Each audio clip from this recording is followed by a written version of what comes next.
Hello guys, कैसे हैं? बढ़िया। अच्छा, चलिए। तो जैसा मैंने कमिटमेंट किया था कि मैं आज एक 12th क्लास का एक वीडियो डालने वाला हूं, तो मैंने आज 12th क्लास का एक टॉपिक सिलेक्ट किया जो कि चैप्टर नंबर 2 है, इनवर्स ट्रिग्नोमेट्रिक फंक्शन। तो आज से यानी कुल मिला के आज से हम 12th क्लास को स्टार्ट कर रहे हैं स्टडी की फॉर्म पे, यानी स्टडी हम जो 12th क्लास की स्टार्ट कर रहे हैं वो हम चैप्टर नंबर 2 से स्टार्ट कर रहे हैं। तो चैप्टर नंबर 2 क्या है? Inverse trigonometric function.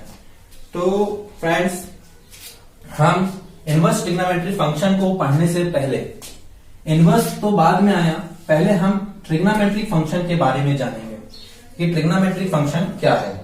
क्यों? क्योंकि यदि हम ट्रिग्नोमेट्रिक फंक्शन नहीं पहचान पाए या ट्रिग्नोमेट्रिक फंक्शन हम यदि सही तरीके से नहीं पहचान पाएंगे, नहीं बन पाएगा, तो फिर इनवर्स पढ़ने का कोई मतलब नहीं है। क्योंकि इनवर्स तभी बनेगा जब हमको ट्रिग्नोमेट्रिक फंक्शन बने।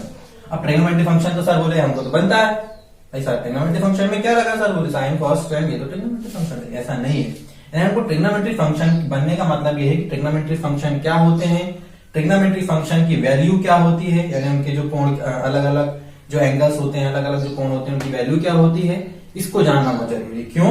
क्योंकि वो यहां पर यूज होगा जब हम इनवर्स पढ़ेंगे। ठीक है? तो आइए दोस्तों, आज सबसे पहले हम ट्रिग्नोमेट्रिक फंक्शन, तो ट्रिग्नोमेट्रिक फंक्शन क्या है? टर्म है ये ट्रिग्नोमेट्रिक फंक्शन। फंक्शन एक टर्म, आपको इसके बारे में शायद आपको पता होगा सभी को कि फंक्शन क्या होते हैं। ठीक है? फंक्शन पे मैं नहीं जाऊंगा, क्योंकि फंक्शन यदि आपको जानना है तो आप chapter number 1 relation and function पढ़ेंगे और आप उसको वीडियो पे देख लेना, तो आपको डिटेलिंग मिल जाएगी। तो फंक्शन की एक प्रॉपर डेफिनेशन है। ठीक है? तो फंक्शन और ट्रिग्नोमेट्रिक तो पता ही है आपको, सभी को पता है ना। अब 9, 10 या प्रीवियस क्लासेस में आप लोगों ने पढ़ा होगा कि ट्रिग्नोमेट्रिक रेशो के बारे में पढ़ा होगा। पढ़े ना सभी ने? अरे पढ़े होंगे। ठीक है? थोड़ा सा दिमाग में जोर देना और याद करना कि आपने पढ़े नहीं पढ़े हो ना। चलिए, तो ट्रिग्नोमेट्रिक रेशो क्या होते हैं? पढ़े हो? कितने ट्रिग्नोमेट्रिक रेशो हैं? थोड़ा सोचो। हाँ, 6। कितने? 6। और याद रखो कि जो ट्रिग्नोमेट्रिक रेशो है वही ट्रिग्नोमेट्रिक फंक्शन है। आप बोले sir trigonometric ratio trigonometric function जब सेम है तो ये दो अलग अलग टर्म क्यों यूज की गई? एक्चुअली पे क्या था कि जो ट्रिग्नोमेट्रिक रेशो हम जो 9, 10 से पढ़ते आ रहे हैं, ट्रिग्नोमेट्रिक रेशो जो होते हैं वो फंक्शन की प्रॉपर्टी को फुलफिल करता है। ठीक है? यानी फंक्शन की जो डेफिनेशन है, फंक्शन की जो प्रॉपर्टी है, उसको जो ट्रिग्नोमेट्रिक रेशो था वो फुलफिल कर रहा है। मतलब हम ये कह सकते हैं कि वो अपने आप पे फंक्शन भी है। तो इसीलिए जो ट्रिग्नोमेट्रिक रेशो ही ट्रिग्नोमेट्रिक क्या हुआ? फंक्शन हुआ। ठीक है? तो अब चलिए, तो ट्रिग्नोमेट्रिक फंक्शन क्या होते हैं पहले अपन देख लेते हैं। तो ट्रिग्नोमेट्रिक फंक्शन क्या, सभी को पता है कि 6 ट्रिग्नोमेट्रिक फंक्शन होते हैं, 6। ठीक है? कौन कौन से? सबको पता है। पहला अपन पता है सभी लोगों को कि पहला क्या है, जैसे y इज हम क्या लिख सकते हैं, साइन एक्स, यानी पहला फंक्शन मतलब फलन, फंक्शन फलन, समझते हैं ना, फंक्शन ही फलन है एक्चुअली हिंदी पे। ठीक है? तो ट्रिग्नोमेट्रिक फंक्शन साइन एक्स हो गया पहला। दूसरा क्या होता है, सभी को पता है, कॉस एक्स, फिर टेन एक्स, फिर कॉट एक्स, फिर सेक एक्स और फिर कॉस एक्स। ये प्रॉपर ट्रिग्नोमेट्रिक फंक्शन 6 है। ठीक है? हमको क्लास 12 पे पढ़ना है इनवर्स ट्रिग्नोमेट्रिक फंक्शन। इसके लिए आपको पता होना, इसका मतलब कुल मिलाकर हम ये कह सकते हैं कि ये ट्रिग्नोमेट्रिक फंक्शन है, इसका इनवर्स ये हमें पढ़ना है। लेकिन एक बात ध्यान रखना कि जो ट्रिग्नोमेट्रिक फंक्शन होते हैं इनका इनवर्स एग्जिस्ट नहीं करता। अब ये बड़ी बहुत मजेदार बात आ गई कि पढ़ हम वही रहे हैं और बोले सर एग्जिस्ट नहीं करता।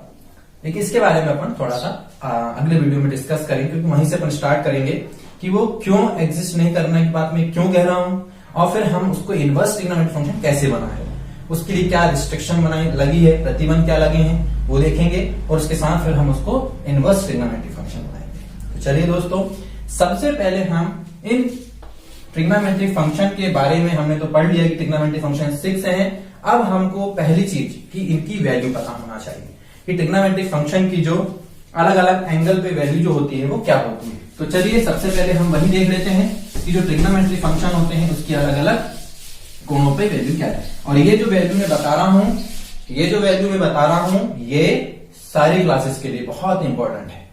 9, 10, 11, 12 के लिए ये इसके पढ़ने के लिए इम्पोर्टेंट, यानी इनवर्स पढ़ने के लिए इम्पोर्टेंट। भाई इनवर्स पढ़ना है तो हमें पता होना चाहिए, लेकिन जो 9th में पढ़ रहे हो, जो 10 में पढ़ रहे हो, उनके लिए तो ये बहुत इंपॉर्टेंट है ना।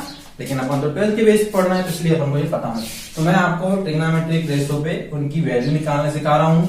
आज हम ट्रिग्नोमेट्रिक वैल्यू, जो ट्रिग्नोमेट्रिक फंक्शन है, उसकी हम वैल्यू देखेंगे कि 0 डिग्री पे क्या होती है, 30 मतलब 30 डिग्री पे क्या होती है, 45 डिग्री पे क्या होती है, 60 डिग्री पे क्या होती है, 90 डिग्री पे क्या होती है। और फिर फंक्शन की मैं वैल्यू बताऊंगा कि कहां पर फंक्शन पॉजिटिव होता है, कहां पे फंक्शन नेगेटिव होता है। एक्चुअली पे ये 11th क्लास के आगे का टॉपिक है, तो 11th क्लास में आपने शायद पढ़े होंगे, तो मैं थोड़ा थोड़ा उसी के बारे में आज डिस्कस कर रहा हूँ।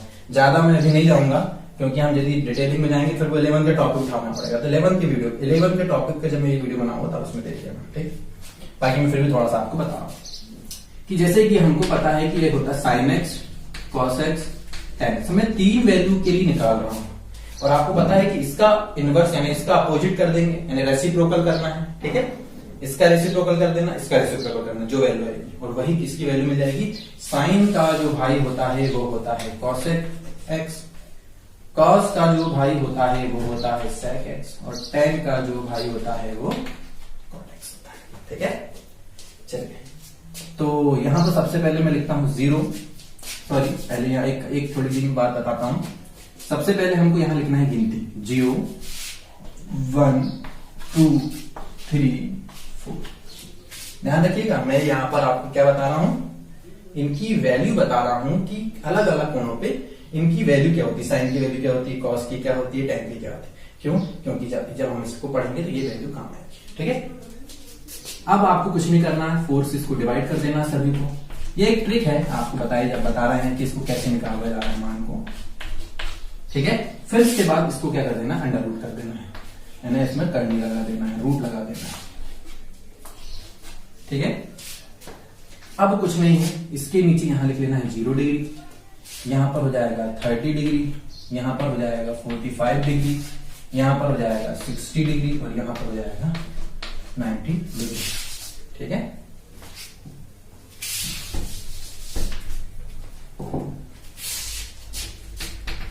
अब हम यहां साइन, यानी साइन 0 पे यहां पर जो इसकी वैल्यू आएगी, यानी इसकी वैल्यू को फाइंड करें। 0 के अपॉन में क्या है 4, 0 अपॉन में 4 क्या हो गया 0, और अंडर रूट 0 की वैल्यू क्या होती है 0, यानी साइन 0 पर उसकी वैल्यू क्या होगी 0, ठीक है।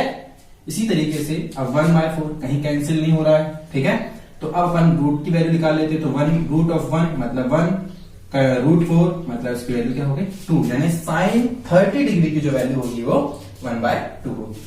इसी तरीके से अब यहां पर देख लेते हैं, सबसे पहले अपन 2 1 जा 2, 2 2 जा 4, यानी क्या है 1/2 बचा यहाँ पर, अब और कैंसिल हो नहीं रहा है, तो रूट 1 मतलब 1, रूट 2 इसकी कोई मतलब रूट तो हटेगा नहीं, मतलब इसको जैसे का ऐसे रहने देंगे अपन। ये कैंसिल हो रहा है क्या, 3/4 नहीं हो रहा, रहने देते हैं। करनी 3 की वैल्यू क्या, रूट 3 की वैल्यू रूट 3, रूट 4 की वैल्यू 2, सबको पता है ना, 4 1 जा 4, रूट 1, ठीक है। तो यानी साइन 0 की वैल्यू 0, साइन 30 की वैल्यू 1/2, साइन 45 की वैल्यू 1/√2, साइन 60 की वैल्यू √3/2, साइन 90 की वैल्यू 1। इसी तरीके से अब अपन को वहां से लिखना, इधर स्टार्ट करना कॉस के लिए उल्टा, यानी वो सब उधर सबसे क्या है 1 को यहां लिख लीजिए, उसके बाद क्या है √3/2 उसको यहां लिख लीजिए, यानी अपन को उधर से लिखना है, वो जो नंबर आए हैं उधर से लिखना, उल्टा लिखना है, उधर वाले नंबर को इधर से लिख देना है, ठीक है। अब अगला नंबर क्या है 1/√2, अगला नंबर क्या है 1/2, अगला क्या है 0। तो ये cos की वैल्यू मिल गई अपन, cos 0 1, cos 30 √3/2, cos 45 1/√2, cos 60 1/2, cos 90 0, ठीक है। इसी तरीके से अब tan, और tan का बड़ा आसान है, tan x की वैल्यू यानी tan की वैल्यू निकालना। वैसे ध्यान रखिएगा ये x की वैल्यू लिख रहा हूं मैं, ये x की जगह पे आएगा, ठीक। तो अब कुछ नहीं करना है अपन को, tan x आपको सभी को पता होगा कि tan x क्या होता है भाई, बताओ, यही होता है ना sin x upon cos x, अरे होता है कि नहीं, होता है ना, ठीक। इसका मतलब है कि sin x और अपॉन cos x कर देना है, मतलब इसको अपॉन में कर देना, ठीक है। तो 0/1 क्या जाएगा 0, 1/2 अपॉन √3/2, 2 से 2 कैंसिल हो जाएगा, सबको पता होना चाहिए, अपन 12th में पढ़ रहे हैं तो इतना तो पता होगा। कि सेकंड नंबर और फोर्थ नंबर पे यदि ऐसा आता है तो वो कैंसिल हो जाता है। तो क्या बचेगा, 1/√3 बचेगा यहाँ पे। ठीक है, इसको अपॉन करेंगे तो √2 से √2 कैंसिल, 1/1 मतलब क्या बचा, 1 बचा। इसको करेंगे तो 2 से 2 कैंसिल, तो क्या बचा, √3/1, तो √3 लिख देंगे। 1/0 क्या आएगा, सोचो 1/0 क्या है, थोड़ा सोचो,